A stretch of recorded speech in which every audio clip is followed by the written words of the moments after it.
Huh. Resignation. Resignation is the basis of a kind of religious equality, submission to the divine will, a patient hearing of the cross, a submissive forbearance. In the Gita, this sentiment takes the more ample form of an entire surrender of the whole being to God. It is not merely a passive submission, but an active self giving. Not only a seeing and an accepting of the divine will in all things, but a giving up of one's own will to be the instrument of the master of works. And this not with the lesser idea of being a servant of God, but eventually at least of such a complete renunciation both of the consciousness and the works to Him that our being becomes one with His being, and the impersonalized nature only an instrument and nothing else. All result, good or bad, pleasing or unpleasing, fortunate or unfortunate, is accepted as belonging to the master of our action, so that finally not only are grief and suffering borne, but they are banished. A perfect equality of the emotional mind is established. There is no assumption of personal will in the instrument. It is seen that all is already worked out in the omniscient presence and omnipotent effective power of the universal divine, and that the egoism of men cannot alter the workings of that will. Therefore, the final attitude is that enjoined on Arjuna in a later chapter. All has been already done by me in my divine will and foresight. Become only the occasion, O Arjuna. Nimit, Nimittamatram bhava savyasachin. This attitude must lead finally to an absolute union of the personal with the divine will and, with the growth of knowledge, bring about a faultless response of the instrument to the divine power and knowledge. A perfect and absolute equality of self surrender, the mentality, a passive channel of the divine light and power, the active being, a mightily effective instrument for its work in the world, will be the poise of this supreme union of the transcendent, the universal, and the individual. Yeah. Okay, so now he's talking about resignation. We have discussed the three types of equality: tamasic equality, rajasic equality, and sattvic equality, or rather he has called it philosophic indifference. Now, resignation.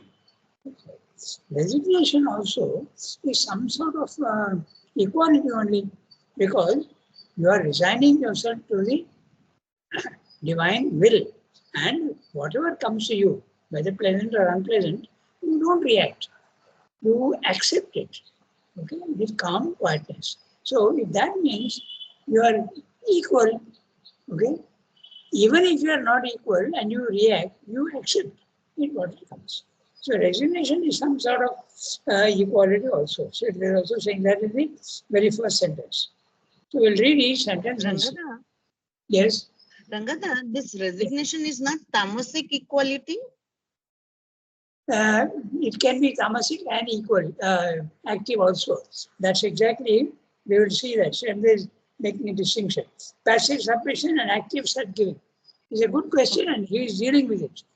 We'll see. Very shortly, we'll see that. Okay? So, what you are saying, there is a point, certainly. But there can be another aspect also to it. Resignation is the basis of a kind of religious equality. Submission to the divine will.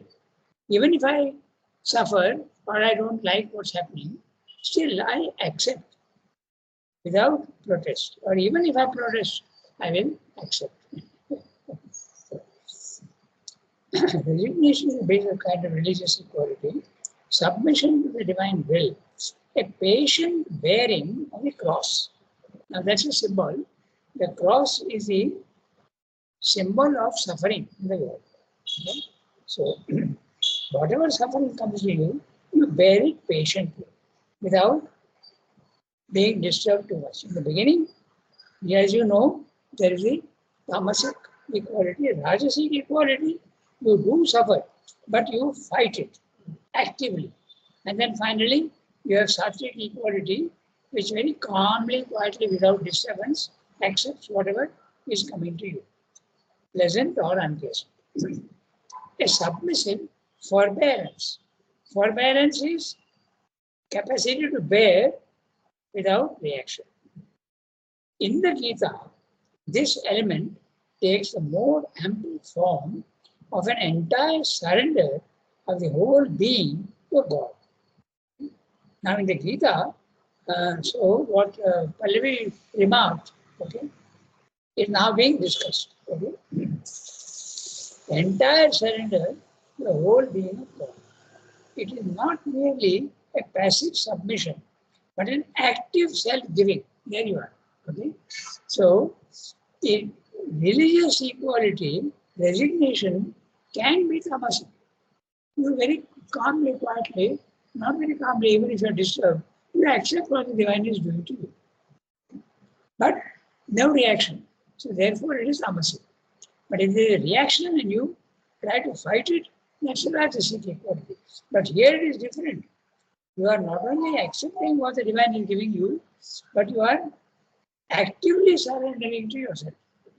It's not passive, it is active. Active self-giving. I give myself to you. Not only a seeing, but an accepting of the divine will in all things. So Sadhguru is giving such subtle distinctions. Not only a seeing, okay? You are only seeing without being disturbed, but you see and you accept and an acceptance of the divine will in all things. But a giving up of one's own will, now that's the most active self-giving. But a giving up of one's own will to be the instrument of the master of works. And this not with the lesser idea of being a servant of God, but eventually at least for such a complete renunciation, both of the consciousness and the works in him, to him, that our being becomes one with his being and impersonalized nature, only an instrument and nothing else.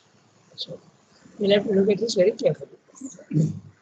First of all, you accept the divine with even necessary with protest also. Oh, I don't like this, so unpleasant, yet I accept.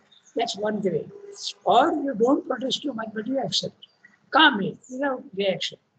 The other is you accept very happily.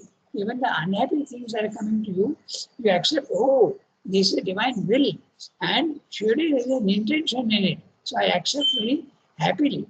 Okay? That's the active self-giving. It's not only a seeing and acting of the divine will in all things, but a giving up of one's own will. Now, in the passive submission, there can be your own will. Okay, I have to do this, but I accept your will. But in the positive, active self-giving, you give up your own will. You don't have any more will at all.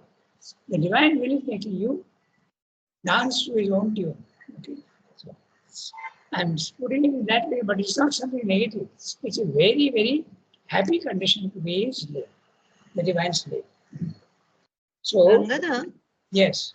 that is Bhakti Yoga, you can say, in like Mirabai surrendered without any and accepting everything happily. You know, it comes in Bhakti Yoga. Yeah. Mirabai, did submit herself, but she even drank the poison, which was given to her. Happily. Yes. So that's positive one. Yes. So that, I mean, this surrender comes through Bhakti Yoga only. That's what I'm asking. Oh. Yeah, 90% of the time, I suppose. But equality also is a very big thing in Jnana Yoga. Na? Yes. In Jnana Yoga also, equality is very important. In fact, the whole chapter is equality and knowledge. Pallavi? But Jnana Yoga, there is happiness. I thought it is just knowledge, not happiness. No. Happiness means our happiness, not the divine Ananda. Yes, yes. Our happiness. You accept happily In that sense, Yes. our happiness is very limited. It's not Ananda. In Bhakti Yoga, you have divine Ananda. Yes. Yeah, there's a distinction between the two. No? Okay, so you not only want to be a servant of God, but you must also become a complete instrument of the divine. He will do everything actively through you. That's what they're saying in the last book. And this, not with a lesser idea of being a servant of God. Okay? So, Chandra is saying to be only a servant of God is a lesser idea. The better idea is that you become an active instrument of the divine. Use me as your instrument. I make myself perfect and I give myself to you. That's it. Such a complete renunciation, both of the consciousness and the works to him, that our being becomes one with his being and the impersonalized nature. What is the impersonalized nature? Lack of ego. When the ego is gone, you have become impersonal. Okay? Only an instrument and nothing else. All result, good or bad, pleasing or unpleasing, fortunate or unfortunate, is accepted as belonging to the master of our actions. Okay? So that finally, not only are grief and suffering born, but they are banished. They don't even exist for you. The perfect equality of the emotional mind is established. There is no assumption of personal will in the instrument. You have absolutely no will of your own. If ego is gone, naturally that will happen. Okay? There is no assumption of personal will in the instrument. It is seen that all is already worked out in the omniscient prescience and omnipotent effective power of the universal divine, and that the egoism of men cannot alter the workings of that will. Now, that's an interesting sentence. We'll have a look at this. It is seen that all is already worked out in the omniscient prescience. Prescience, foreknowledge, knowing the future. Okay? So, omniscient prescience. Okay? And omnipotent effective power of the universal divine. So, Srimad is something very interesting, and I've been reading elsewhere also that there is a lot of determinism that comes, okay, from the highest level. At the highest level, there is a divine command that this has to be done. And then, when it keeps coming down, it undergoes a law of the one become the many, and that one command can be done in so many ways in the physical world. There is not only one way of doing things.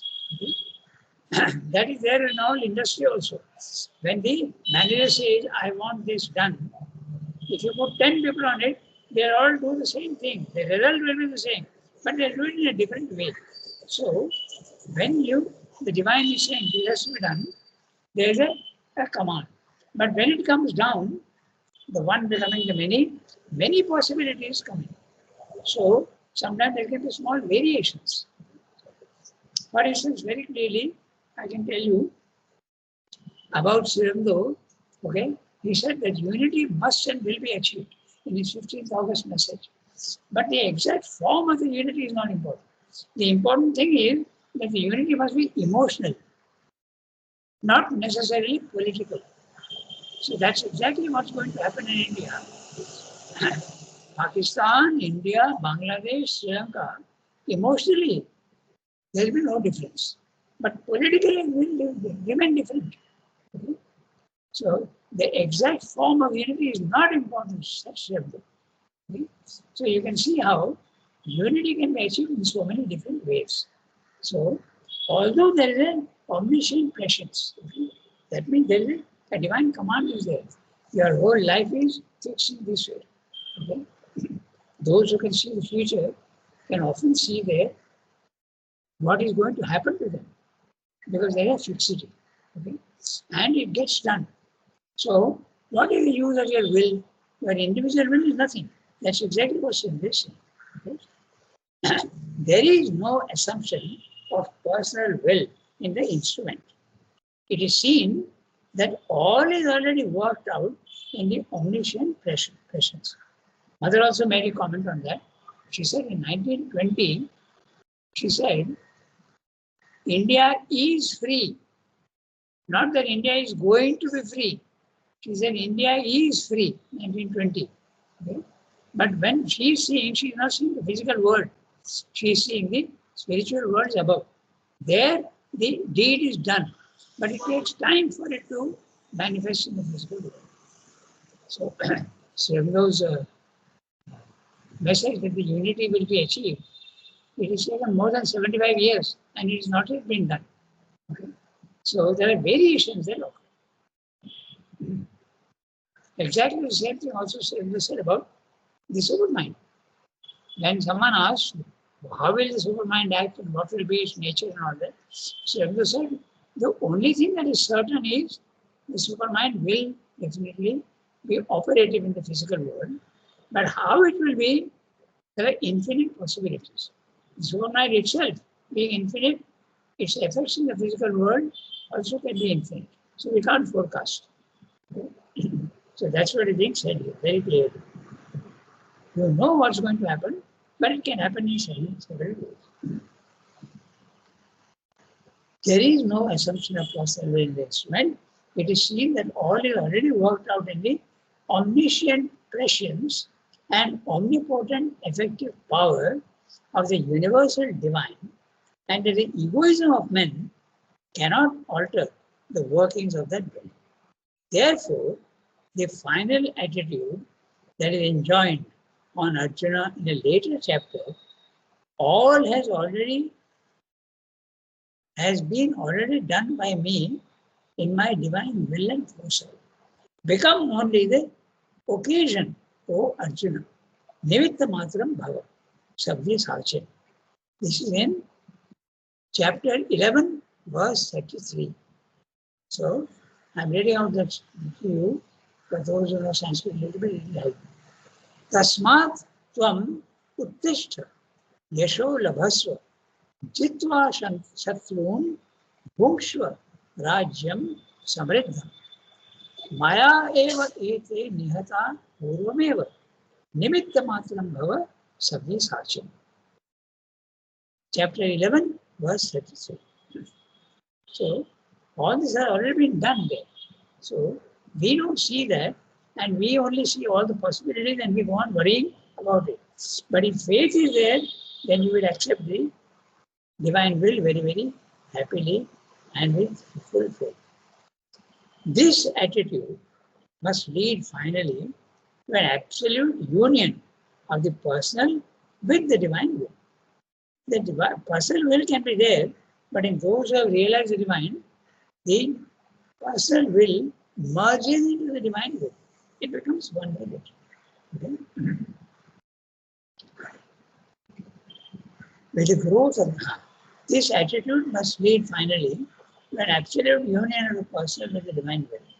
And with the growth of knowledge, bring about a faultless response of the instrument to the divine power and might. A perfect and absolute equality of self-surrender, the mentality, a passive channel of the divine light and power, the active being, a mightily effective instrument for its work in the world, will be the poise of the supreme union of the transcendent, the universal and the individual. I would like to dwell a little more on this personal will and the divine will. Okay? It's a very interesting question. I had myself was, I had written to mother about some trouble that my father had. Okay? And mother said that he deserves the divine grace and he will be saved. Okay? Now, that sounds very much like mother's personal will. Okay? So, what happens? Does she have a personal will or is it a divine will? So, sometimes even if you are not fully spiritual, you can have a personal will. But if that will is aligned with the divine will, then it will come true. But if it is not, then you will have to realize that your personal will entered into the picture. Okay? The same thing also, another example I give you about the Raman Maharshi. Okay? One very elderly couple went to him and said that we have been married for 40 years, but we have no children. We want your blessing so that we get a child. Okay? And in next year, they did get a child. Now, is that Raman Maharshi's personal will? He just appeals, he will appeal to the divine will and let your will be done. And if it tallies, then, and the divine says, yes, you can have a child, we did have a child. Okay? So personal will and divine will is very interesting. At our level, our personal will is also an active. Very rarely can it align with the divine will. But when it does, then it will bear fruit. Okay? It's a very interesting question. Okay, so now we go to the next one. Equality too, there will be with regard to the action of others upon us. So it's almost a one page. Just 1 second. Go ahead. You said 11th chapter, but which shloka? Which? 33. 32. I think. Oh, sometimes there's a little variation and it can be 32 or 33. I've been noticing that recently, that in different editions, the number can slightly vary sometimes. It is either 32 or 33. In my book, I have noted down 33. Mentioned. It is 33, Rangada, because in the VAC edition, they have noted down the slope Yeah. numbers. Yeah. So as I said, 733. yeah, it is 33 only in our books, but in some other books I've seen, for instance, there is a one by a translation of the Gita by what is that lady who was in the Theosophical Society? What was her name? Madame Blavatsky. Pardon? Madame Blavatsky. No, not Blavatsky. Blavatsky was the originator of this movement. No. Any Besant. That's right, Annie Besant.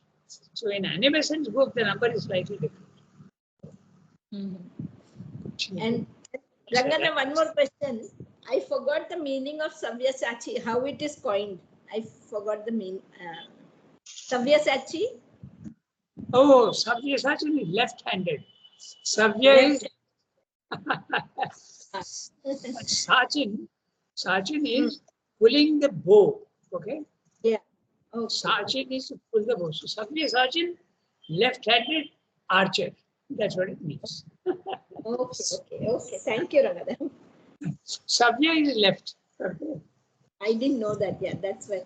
Because I had forgotten the meaning once. Okay. Okay. So, Tarika, you are there. You can read the next one. Oh, Yeah. no. Pallavi is to read the next one. Sorry. No, it's okay. Tarika can read. No problem. Okay. Any one of you. Go ahead. Yeah. I will read. You can read. Yeah, go ahead. Equality too, there will be with regard to the action of others upon us. Nothing that they can do will alter the inner oneness, love, sympathy, which arise from the perception of the one self in all, the divine in all beings. But a resigned forbearance and submission to them and their deeds, a passive non-resistance, will be no necessary part of the action. It cannot be, since a constant instrumental obedience to the divine and universal will must mean in the shock of opposite forces that fill the world a conflict with personal wills which seek rather their own egoistic satisfaction. Therefore, Arjuna is bidden to resist, to fight, to conquer, but to fight without hatred or personal desire, or personal enmity or antagonism, since to the liberated soul, these feelings are impossible. To act for the Loka Sangraha impersonally, for the keeping and leading of the peoples on the path to the divine goal is a rule which rises necessarily from the oneness of the soul with the divine, the universal being, since that is the whole sense and drift of the universal action. Nor does it conflict with our oneness with all beings, even those who present themselves here as opponents and enemies. For the divine goal is their goal also, since it is the secret aim of all, even of those whose outward minds, misled by ignorance and egoism, would wander from the path and resist the impulsion. Resistance and defeat are the best outward service that can be done to them.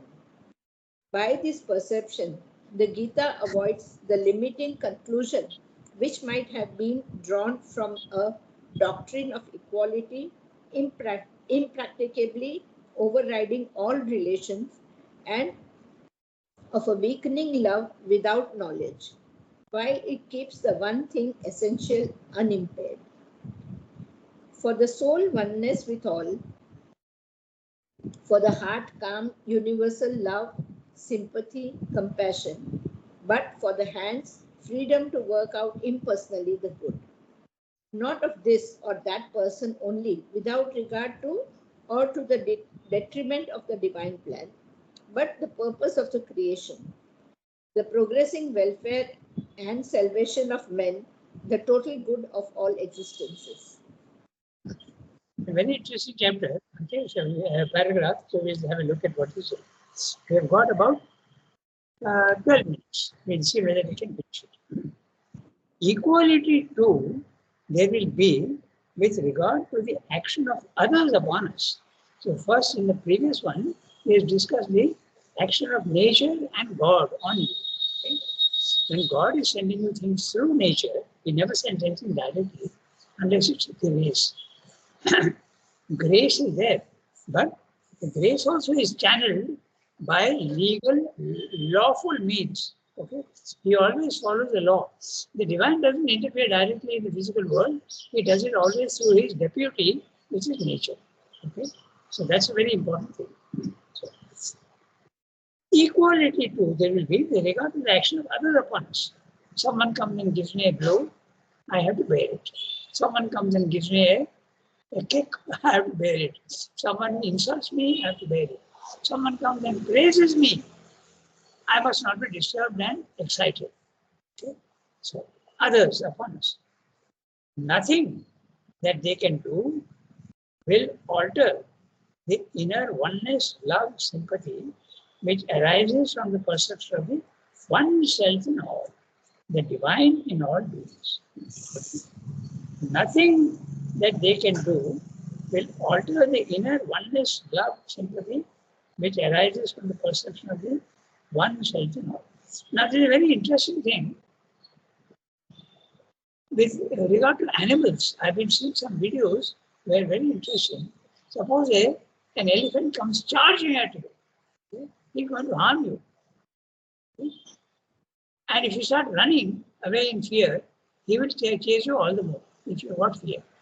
But the strange thing is that if you have absolutely no fear and you are equal, calm, and stay put, the elephant will come and simply stop at you.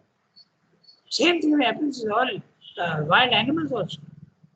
They are very susceptible to fear and other things. So if you are absolutely calm, nothing can harm you. Now look at the sentence that's saying. Nothing that they can do will alter the inner oneness, love, sympathy, which arise from the perception of the one self in all, the divine in all beings. So, inner calm will not change. But the inner calm can change the outer happenings. That can happen. So, remember, Mother said, if you want to change the world, change yourself. Now that sounds very funny, no? Because suppose there is a riot and you don't like the riot, okay? And you say that if I am calm, the riot will disappear. So that is the thing. The riot will not disappear, but your way of looking at it will disappear. You will not be disturbed at all. So nothing that they can do will alter the inner oneness, love, sympathy, which arises from the perception of the one self in the divine in all beings. But a resigned forbearance and submission to them and their deeds, a passive non-resistance, will be no necessary part of this action. Now that's a very, very interesting discussion that's going to take place. Someone comes rushing at you with a knife to kill you. Are you going to practice resigned equality or are you going to resist? Okay. But resistance has to be absolutely without any excitement or without any hatred or without any anger. In an absolute calm situation, you will ward him off or even fight him. You are in danger. Why should you resist? Okay? That's exactly what the difference was between, you remember, in the freedom struggle. Okay? Gandhi's situation was exactly that. He said, let them come and beat me, what does it matter? Okay? Even if they want, they can kill me. It will make no difference. My soul will be intact. But that's exactly what Sri is saying, no. Okay? Why should we allow even that to happen? You have to fight back. So, but fighting back without excitement, without violence, without hatred, in absolute calm, settled atmosphere. Okay? So, it cannot be, okay, a passive non-resistance will be no necessary part of the action. It cannot be, since a constant instrumental obedience to the divine and universal will must mean in the oh, I don't know if there's a okay. I know it's okay. The text is okay. So, the will must mean in the shock of opposite forces that fill the world. In the physical world, there are opposite forces. We know the duality, they exist. Okay? I'll read that sentence again because it's a very interesting thing. It cannot be. That means to say you have the right to fight back. Okay? Since a constant instrumental obedience to the divine and universal will must mean in the shock of opposite forces that fill the world, a conflict with personal wills which seek rather their own egoistic satisfaction. So you have to fight back, but with absolutely calmness. Therefore, Arjuna is bidden to resist, to fight, to conquer. But to fight without hatred or personal desire or personal enmity or antagonism. Since to the liberated soul, these feelings are impossible. If you remember, this is also Sri Aurobiндо's defense of his revolutionary ideas in court. He said, I have nothing against the British, but I will resist them and I want my own culture. Why should I submit myself to a culture which is foreign to me? I don't want English culture, I want Indian culture. So I will resist you and fight you. So the argument is so clear that I have nothing against you that the judge had no other way but to declare him innocent. Because he is absolutely correct what he says. So, since to the liberated soul, these feelings are impossible. What feelings are impossible to the liberated soul? Antagonism, hatred, okay, personal enmity, all these things absolutely don't exist. So you are absolutely in your right to hit back. In 1944, I think, or 1942, there was a direct action in Calcutta. The Muslims decided to kill as many Hindus as possible. And Sri Aurobindo in his evening talk says, why don't the Hindus organize themselves to hit back? Okay? Not passively accept. So equality does not mean to say that you remain seated in your chair or your bed and accept everything that comes to you. You have to hit back also sometimes, but with perfect equality. Okay. Now, I go to the next sentence. To act for the Loka Sangraha. Now, this Loka Sangraha is the thing that comes, Loka Hita and Loka Sangraha. These two words keep coming in the Gita. You have to work for the maintenance of the law in the physical world. The law, the laws that operate in the physical world, you should not mess with them. You should not oppose them. You have to act with them. Loka Sangraha. So you have to work the divine will in the world. You have to work for the divine will in the world. Okay? To act for the Loka Sangraha impersonally, for the keeping and leading of the peoples on the path to the divine will, is a rule which rises necessarily from the oneness of the soul with the divine, the universal being, since that is the whole sense and drift of the universal action. The universal action is inducing all human beings, actually all beings, even animal beings, to go towards the goal of reaching the divine. Nor does it conflict with our oneness with all beings, even those who present themselves here as opponents and enemies, including them. There are no enemies at all. If you remember the Isha Upanishad, okay, the one who sees oneness everywhere, how can he have any ka shoka, ka moha? Okay? He can never have any enemies. Ekatvam anupashyatah ka shoka, ka moha. The one who sees oneness everywhere, how can he have enemies? He can't. There is no enemy at all. Now, for the divine goal is their goal also, since it is a secret aim of all, even of those whose outward minds, misled by ignorance and egoism, would wander from the path and resist the impulsion. Resistance and defeat of the enemy I have added, resistance and defeat are the best outward service that can be done to them. By this perception, the Gita avoids the limiting conclusion which might have been drawn from the doctrine of equality impractically, overriding all relations, and of a weakening will without knowledge, while it keeps one thing essentially unimpaired. So, equality does not mean a passive acceptance of everything that comes to you. Okay? In the atmosphere, the consciousness will accept everything, but not necessarily the hand. As Chandra says now, beautifully towards the end. For the soul, oneness with all. For the heart, calm, universal love, sympathy, compassion.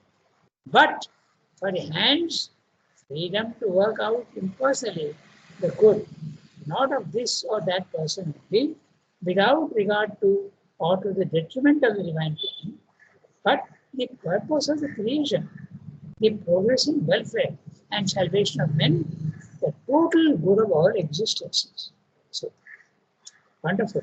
So, is saying, in the soul, you must have oneness for all.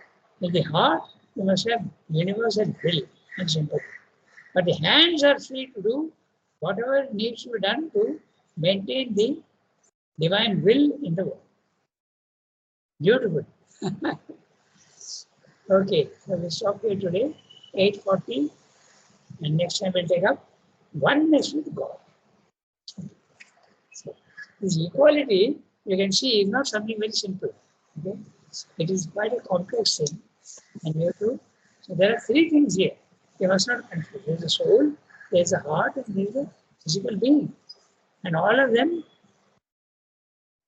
Equality applies to all, but with different grades and different connotations. Okay? So, I bid everybody au revoir. Have a Ruva nice Rangada. Bonjour. Thank you, Rangada. Thank you, Rangada. Yes. Thank you, Rangada.